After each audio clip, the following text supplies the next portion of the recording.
কলা মাপতেছে। কেজি কত করে? 80 টাকা কেজি।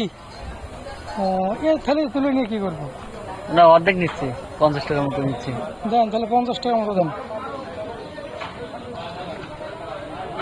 কলা কেজি দরে বিক্রি করে, আমাদের এদিকে কেজি দরে বিক্রি করে না।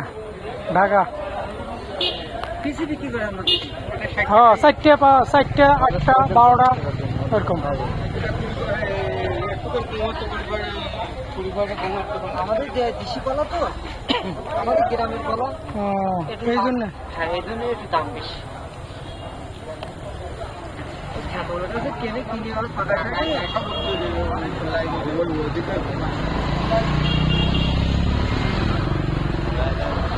কাঁঠাল কিরকম দাম? এখন 180 150 এরকম দাম।